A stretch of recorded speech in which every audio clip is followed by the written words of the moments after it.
అండి welcome back to my channel. ఈరోజైతే పనసకాయతో కర్రీ చేస్తున్నాను. ఇదైతే నేను ఫస్ట్ టైం వెస్ట్ బెంగాల్లో తిన్నానండి. టేస్ట్ అయితే నాకు చాలా బాగా నచ్చింది. అందుకనే ఒకసారి తెచ్చి ఇంట్లో వండితే అప్పుడు సరిగా కుదరలేదు, నాకు అస్సలు నచ్చలేదండి. అప్పటి నుంచి అసలు వండడమే లేదు. ఇప్పుడు ఫస్ట్ టైం బెంగళూరులో మళ్ళీ ట్రై చేశాను. టేస్ట్ అయితే చాలా బాగా వచ్చిందండి. ఫస్ట్ అయితే దీన్ని క్లీన్ చేసుకోవడమే చాలా కొంచెం కష్టము, జిగురుగా ఉంటుంది. చేతిగా ఆయిల్, నైఫ్కి ఆయిల్ పెట్టుకొని కట్ చేయాలి. యుద్ధానికి సిద్ధం అన్నట్టు ఆయిల్ అప్లై చేసుకొని వీడియోలో చూపించినట్టు పైన పొట్టంతా తీసేయాలండి. నేను ఫాస్ట్గా తీసేసినట్టు కనిపిస్తుంది కానీ నాకు పక్కా ½ అవర్ పట్టింది ఆ తీసేకి. మొత్తం తీసేసి లోపల లేత పనసకాయని తీసుకోవాలండి, అప్పుడే టేస్ట్ బాగుంటుంది.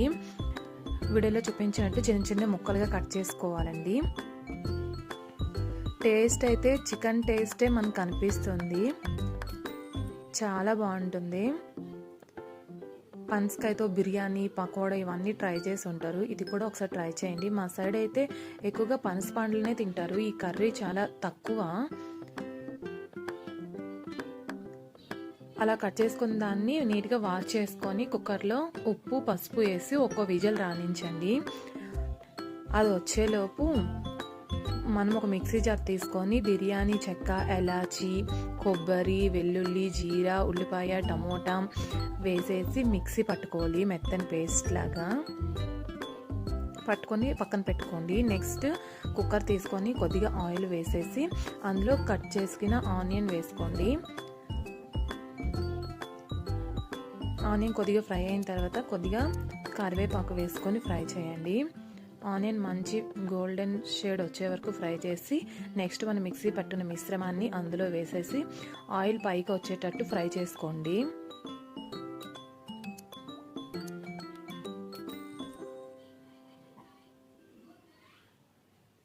ఇది రైస్లోకి చాలా బాగుంటుందండి, ఖచ్చితంగా ట్రై చేయండి. నెక్స్ట్ ఇందులోకి స్పైసెస్ యాడ్ చేసుకోండి. కారము, పసుపు, ఉప్పు ఫస్ట్లోనే మనం యాడ్ చేసాం కదా, చూసుకొని వేసుకోండి. నెక్స్ట్ అది కొంచెం ఫ్రై అయిన తర్వాత మనం బాయిల్ చేసుకున్న పనస ముక్కలను కూడా వేసేసి మరి కొద్దిసేపు మగ్గించండి. తర్వాత కొద్దిగా గ్రేవీకి తగ్గట్టు వాటర్ వేసుకొని మరొక విజిల్ వేయించండి. అంతే, చాలా టేస్టీగా ఉండే పనసకాయ కర్రీ రెడీ అయిపోతుంది. నా వీడియో నచ్చితే లైక్ చేయండి, షేర్ చేయండి, మన ఛానల్ని సబ్స్క్రైబ్ చేసుకోండి. Bye bye.